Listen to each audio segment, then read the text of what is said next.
এটা বিশেষ ভিডিঅ' বনাবৰ কাৰণে আপোনালোকৰ মাজলৈ আহিলোঁ। কথাটো হয় এনেকুৱা, কিছুমান আধুনিকতাৰ মাজত কিছুমান আধুনিকতা হেৰাই গৈছে আৰু এই হেৰাই যোৱা আধুনিকতাবিলাকত বহুত কিছুমান আমাৰ স্মৃতি জড়িত হৈ আছিল আৰু সেই বস্তুবিলাক যদি আমি এতিয়া দেখোঁ বা মনত পৰে, আমি বৰ নষ্টালজিক হৈ পৰোঁ। তেনেকুৱা কিছুমান বস্তু আমাৰ মাজৰ পৰা সম্পূৰ্ণভাৱে বিলুপ্ত হৈ গৈছে। তাৰ কিছুমান নতুন ৰূপ আহিছে যদিও সেইবিলাক বস্তু এতিয়া নাই আৰু। তেনে কিছুমান বস্তু আমাৰ মাজত হেৰাই গৈছে যদিও কিছুমান বস্তু সংৰক্ষণ হৈ আছে আৰু সেই তেনেকুৱা বস্তু এটা মই আজি আপোনাক আপোনালোকক দেখাবৰ কাৰণে এই ভিডিঅ'টো বনাব ওলাইছোঁ। তো আপোনালোকে ভিডিঅ'টো শেষলৈকে চাই থাকক। মই এটা অতীতত হেৰাই যোৱা সেই বস্তু এটা মই আপোনালোকক এই ভিডিঅ'টোৰ দ্বাৰা দেখাই আছোঁ। তো আপোনালোকে ভিডিঅ'টো শেষলৈকে চাই থাকক। মই কি দেখাব ওলাইছোঁ আপোনালোকে গম পাব। মই আপোনালোকক এই গডৰেজৰ ভিতৰত এটা এনেকুৱা বস্তু মই সাঁচি ৰাখিছোঁ। 2004 চনতে সেই বস্তুটো মই ক্ৰয় কৰিছিলোঁ আৰু সেই বস্তুটোৰ এতিয়া একেবাৰে ভেলু নাই, একেবাৰে অস্তিত্বহীন। কিন্তু বস্তুটো মই এইকাৰণে ৰাখি থৈ দিছোঁ যাতে সেইবিলাক কেতিয়াবা আমি চাই হওক বা কাৰোবাক দেখাই হওক, সেইবিলাক যাতে স্মৃতি ৰোমন্থন কৰিব পাৰোঁ। তাৰ কাৰণে এইবিলাক বস্তু এনেকৈ ৰাখি থৈ দিছোঁ আৰু সেই বস্তুটো মই আপোনালোকক এতিয়া দেখাম। আপোনালোকে ভিডিঅ'টো শেষলৈকে চাই থাকক। আৰু এই গডৰেজটোৰ ভিতৰত মই এনেকৈ ইয়াক বহুত ধুনীয়াকৈ ৰাখি থৈ দিছোঁ, এতিয়াও নতুন হৈ আছে। তো আপোনালোকক মই দেখাই আছোঁ আৰু মই আপোনালোকক এই বস্তুটোৱে দেখাব ওলাইছোঁ। 1878 চনত জৰ্জ ইষ্টমেনে আৱিষ্কাৰ কৰি উলিওৱা কোডাক কেমেৰা, আৰু এই কোডাক কেমেৰাটো বৰ্তমান মোৰ হাতত আছে। আৰু সেই কেমেৰাটোৰ বিষয়ে অকণমান আপোনালোকক বুজাই দিছোঁ। এইকাৰণে আপোনালোকক এই কেমেৰাটোৰ বিষয়ে কৈছোঁ। আজিকালি এইবিলাক কেমেৰা নোহোৱা হৈ গ'ল, DSLR আহি গ'ল। আৰু DSLR কেমেৰাৰ যিটো ছিষ্টেম, ইয়াৰ ছিষ্টেমটো সম্পূৰ্ণ পৃথক। কিয়নো DSLR কেমেৰাত মোবাইলৰ দৰে ফটো উঠোৱা হয়, তাত স্ক্ৰীনত দেখা হয় সেইবিলাক বস্তু, তাৰ পৰা প্ৰিণ্ট কৰিব পাৰি। কিন্তু ইয়াত সেইবিলাক ছিষ্টেম নাই, ইয়াত ছিষ্টেমটো সম্পূৰ্ণ বেলেগ। DSLRৰ দৰে ইয়াত আপোনাৰ লেন্স নাই ডাঙৰ, ইয়াত এখনেই ফিক্স লেন্স আছে। আৰু মানুহক ফটো উঠোৱাৰ আগত যিটো বস্তুটো চোৱা হয়, তো তাত ডিছপ্লেখন থাকে। তো ইয়াত ডিছপ্লে নাথাকে, ইয়াত এটা সৰু ফুটা থাকে, এই ফুটাটোৰে চোৱা হয় আৰু এইফালেদি দেখা হয়। আৰু এইটো হৈছে ফ্লাছটো এনেই নজ্বলে, ইয়াত পেঞ্চিল বেটাৰী ভৰোৱা হয়। পেঞ্চিল বেটাৰী থকাৰ পিছতহে ফ্লাছটো জ্বলিব। আৰু এইবিলাক আছে কিবা কিবি, তো এইবিলাক বস্তুও মই আপোনালোকক দেখাই দিম। এইটো এটা বস্তু আছে এইফালে। তো কিহৰ কাৰণে এইকেইটা বস্তু আছে মই আপোনালোকক ডিটেইলছত কৈ আছোঁ। তো এইটো আপোনালোকক মই যদি এনেকৈ খুলি দিওঁ, তো ইয়াত এই এইখিনি বস্তু হৈছে মেইন। তো ইয়াত এটা ৰীল থাকে।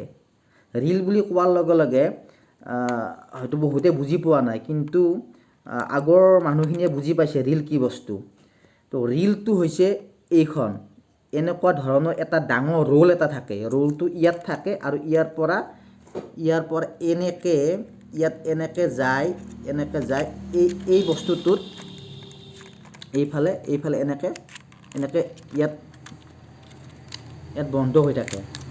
ফটোকপি মাৰিলে এইফালেদি এনেকৈ সোমাই যায় ৰীলখন। আৰু এইখনক আমি নিগেটিভ বুলি কৈছিলোঁ। এইখন ৰীলৰ পৰা যেতিয়া ফটো মাৰা হয়, এইটো নিগেটিভ বুলি কোৱা হয়। আৰু এই নিগেটিভটো যেতিয়া আমি ষ্টুডিঅ'ত লৈ যাওঁ, ষ্টুডিঅ'ত লৈ যোৱাৰ পিছত এইবিলাক আমাক ফটো ধুই দিয়ে আৰু সেইবিলাক ফটো আমি এলবামত সাঁচি থৈ দিছোঁ। বহুতে এলবামৰ বিষয়ে নাজানে। আজিকালি এলবাম কেৱল মোবাইলৰ ফোল্ডাৰতহে বনোৱা হয়।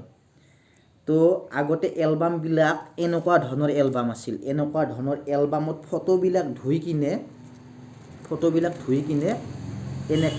এনেকৈ ধুই আনি এনেকৈ ৰাখি থৈ দিয়া হৈছিলে। এনেকৈ ৰাখি থৈ দিয়া হৈছিলে এনেকৈ। তো এইবিলাক আমাৰ স্কুলৰ ফটো, এইবিলাক ৰীল আছে। তো আগৰ বস্তুবিলাক আছিল এনেকুৱা ধৰণৰ। তো আজিকালিৰ দৰে সেই DSLR নাই, আগতে এইবিলাক কেমেৰাৰে ফটো উঠোৱা হৈছিল। আৰু এই কেমেৰাটো সৰস্বতী পূজাত যিজন ল'ৰাৰ হাতত থাকে সেই ল'ৰাটো সেইদিনাখন হিৰ'। আৰু এটা সময়ত মই তেনেকুৱা এটা হিৰ'ৰ নিচিনাই আছিলোঁ। বাৰু যি নহওক, এই যে ফটোবিলাক যে আমি মাৰোঁ, অৰ্থাৎ এইবিলাক আছে, এইবিলাকৰ ছিষ্টেমটো অলপ বেলেগ। আজিকালি আৰু ছেটিংছ নাই ইয়াতে, এনেই চিম্পুল আৰু সাধাৰণ। ইয়াতে ৰীল ভৰাই দিলোঁ, তাৰপিছত এনেকৈ অলপ টানি দিলোঁ, এইটো এটা চুইচ আছে, এনেকৈ অকণমান এনেকৈ টানি দিলোঁ, এনেকৈ মাৰি দিলোঁ, বাছ। এই চাউণ্ডটো যে ওলাইছে, এই চাউণ্ডটো ওলোৱা মানে ফটোকপি, আৰু এইটো ফ্লাছটো জ্বলি যায়। আৰু এটা ৰীলত 37ৰ পৰা 42 কপি ফটো ধুব পাৰি, মানে ফটো ওলায়, এনেকুৱা ধৰণৰ ৰীল হয়। 37ৰ পৰা 40 কপি বা 42 কপি। আৰু সেইবিলাক ফটো আমি যেতিয়া সৰস্বতী পূজাত মাৰিছিলোঁ, 1 কপি ফটোত আমি 30 টকাকৈ বিক্ৰী কৰিছিলোঁ। তো আপোনালোকক মই আৰু এটা কথা জনাব ওলাইছোঁ, এইবিলাক যে আমি এই ৰীলকৈ আছোঁ, ৰীল অৰ্থাৎ নিগেটিভ, এইখন নিগেটিভ বুলি কয়। তো এই নিগেটিভ কপি আমি ধুনীয়াকৈ সযতনে ৰাখি থৈ দিছিলোঁ। ৰাখি থোৱাৰ পিছত যেতিয়া আমাক দৰকাৰ হয়, ইয়াৰ পৰা যিমান ইচ্ছা সিমান মানে ষ্টুডিঅ'ত নি কিনে ধুই আনিব পাৰি। আৰু সেই ধুই অনা ফটোবিলাক আমি এলবামত ৰাখি থৈ দিওঁ। তো আপোনালোকে ভাবিছে ধুই অনা ফটোবিলাক আজিৰ দৰে মোবাইলত তেনেকৈ ৰখা নহয়, ফটোবিলাক এলবামতে ধুই কিনে ৰখা হয়। তো এলবামৰ ভিতৰত কেনেকৈ ফটোটো ৰখা হয় সেইটো আপোনালোকক মই দেখাই আছোঁ। তো আজিকালি আমাৰ ফটোবিলাক নানান ধৰণৰ ফল্ডাৰত আমি ৰাখি থৈ দিওঁ, ফাইল বনাই বনাই। তো আগতে তেনেকুৱা নাছিলে, আগতে এনেকুৱা আছিলে, এইবিলাক ফটো এনেকৈ আমি এলবামত আমি ৰাখি থৈছিলোঁ, এনেকৈ এইবিলাক এলবামত আমি ৰাখি থৈ দিছিলোঁ এইবিলাক। তো নানান ধৰণৰ বহুতকেইটা এলবাম আছে। এইটো মোৰ বাইদেউ হয়, এইটো মামা।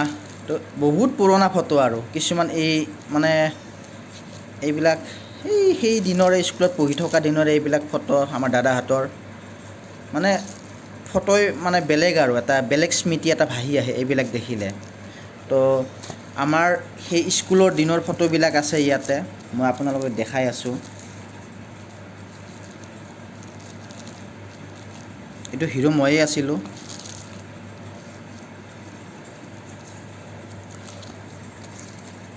এইবিলাক আমাৰ স্কুলৰ দিনৰ ফটো, কিন্তু মোবাইলত ইমান দিন হয়তো নাথাকিলে হয়। 2009 চনত উঠা এইবিলাক ফটো। তো এইজন ছাৰ ঢুকালে, প্ৰয়াত কনক বৰ্মন ছাৰ। আৰু এইবিলাক ছাৰ, এইটো আমাৰ পদ্মনাভ ভৰালী হাইস্কুলৰ অৱসৰপ্ৰাপ্ত প্ৰধান শিক্ষক শুক্লেশ্বৰ কলিতা ছাৰ। গোটেইবিলাক আছে ইয়াতে স্কুলত। এইটো আমাৰ বাবুল ছাৰ, এনেকুৱা ধৰণৰ। এইটো আমাৰ গগন দা, এই কাষৰজন সুৰত দা আছিলে, তেখেত চতুৰ্থ বৰ্গৰ কৰ্মচাৰী তিনিজন, চক্ৰ দা, এনেকুৱা ধৰণৰ কিছুমান আছে। কিন্তু মই এইখিনিতে এটা বেলেগ বস্তু বিচাৰি পাইছোঁ, অৰ্থাৎ এলবামত এখন ফটো বিচাৰি পাইছোঁ। সেই ফটোখন মই কাৰ কি কথা মই চিনাকি কৰি দি আছোঁ, আপোনালোকে চাওক। আৰু ফটোখন চাই থাকোঁতে তো এখন এনেকুৱা ফটো দেখা পালোঁ। এই ফটোখনত এই ল'ৰাজন যে আপোনালোকে দেখিছে, এই ল'ৰাজনে আপোনালোকক বৰ্তমান ভিডিঅ'টো দেখাই আছে, অৰ্থাৎ সেইটো হৈছোঁ মই। তো এতিয়া বহুত গৰম লাগিছে, কাৰেণ্ট নাই। তো মই ভিডিঅ'টো বেছি দীঘলীয়া নকৰোঁ। তো আপোনালোকে ভিডিঅ'টো চাই কেনে পালে জনাব। আৰু এনেকুৱা ধৰণৰ কিছুমান ভিডিঅ' পাবৰ কাৰণে আপোনালোকে মোৰ মানে ভিডিঅ'বিলাক চাই থাকিব। ধন্যবাদ। জয় আই অসম।